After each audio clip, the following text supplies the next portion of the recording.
नमस्कार श्रोताओं, मैं रफ़ी आज अपनी डायरी के साथ आप लोगों के बीच फिर हाजिर हूँ। सरहदों का दायरा बढ़ता जा रहा है। अंतर्राष्ट्रीय सरहदों से भले ही मुल्क महफूज हो, लेकिन इन दिनों अपने ही मुल्क के किसानों को अपने ही मुल्क की राजधानी में आने के लिए सरहदों का सामना करना पड़ रहा है। अपने ही मुल्क में सरहदें बनाने और इंटरनेट बंद करने वाली कंपनियों की सरकारें सड़कों को सरहदों में तब्दील करने में लगी हुई हैं। जहां प्रजातंत्र के नाम पर कंपनियों की सरकारों ने सड़कों पर कीले और कटीले तार बिछा रखे हैं। प्रजातंत्र के इस खेल में मजदूरों को जनता बनाने के लिए उस कंपनियों की सरकारों का खेल चल रहा है और जनता अब जनार्दन लगने लगी है।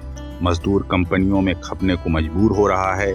मजदूर जनता है कि नहीं, ये सवाल आज भी अधूरा रह गया है। हालिया में हुई एक मुलाकात में एक मजदूर साथी बताते हैं, हमारा मालिक और ठेकेदार भी जनता है लेकिन मजदूर नहीं है।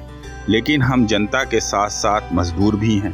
वे कहते हैं कि दरअसल जनता ही जनता का शोषण पूंजी की प्राप्ति के आधार पर करने लगी है। ऐसे में कंपनियों में नौकरी देने वाला और काम से निकालने वाला दोनों ही आम आदमी यानी जनता है, लेकिन एक आम आदमी एक मजदूर है।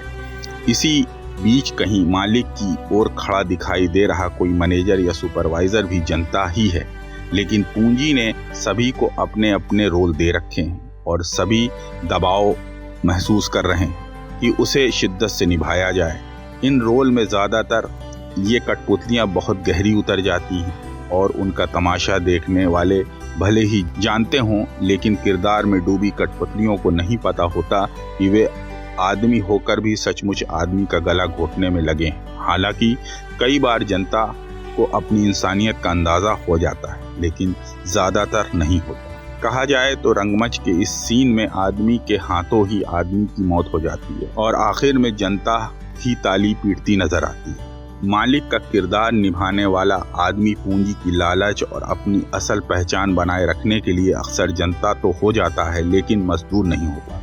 बस न हो पाने की यह एहसास उसे हिम्मत देता है कि वह आदमी का ही गला घोट पाता है। इसी तरह पूंजी के कोयले से चलने वाली कंपनियों को इंजन मिलता है। ये मजदूर दरअसल इनका ईंधन ही तो होता है। आदमी के अपने किरदारों का चुनाव करना ही लोकतंत्र बताया जाता है, लेकिन यह लोकतंत्र प्रत्यक्ष नहीं होता, क्योंकि इसमें चुनाव भले ही आदमी करता हो, लेकिन प्रभाव पूंजी का ही होता जा रहा है। अप्रत्यक्ष तौर वाले लोकतंत्र को बचाने के लिए अगर रैलियां जरूरी हैं, तो रैलियों के लिए भी अप्रत्यक्ष लोकतंत्र जरूरी दिखाई दे रहा है। कई बार यही जरूरत जनता को उनकी हैसियत याद दिलाने का काम करती है। मजदूर, मालिक और मैनेजर के लिहाज से रैलियां अलग अलग किस्म की होती हैं, लेकिन इन सब में शामिल हर आदमी उस समय खुद को केवल जनता दिखाने के लिए आतुर होता है।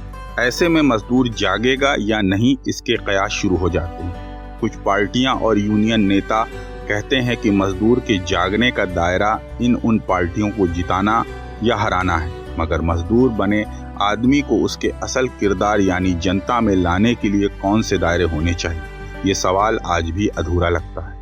मजदूरों का मजदूर होना ही लोकतंत्र की राजनीतिक मार्केट को ब्रांड बनाए हुए है, जहां मजदूरों को जनता के साथ समेटकर मजदूरी व्यवस्था को दुरुस्त ठहराया जा रहा है।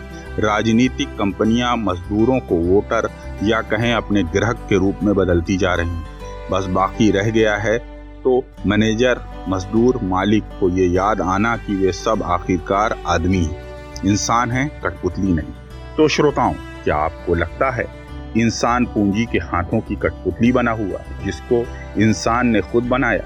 क्या पूंजी कुछ ऐसे हाथों में पहुंच गई है जो हम इंसानों को मजबूर कर मजदूरी कराना चाहती है? अपने सवाल और विचार हमसे ज़रूर साझा करें नंबर 3 दबाकर। और अगर ये डायरी आपको पसंद आई है और दूसरों से साझा करना चाहते हैं तो दबाएं नंबर 5।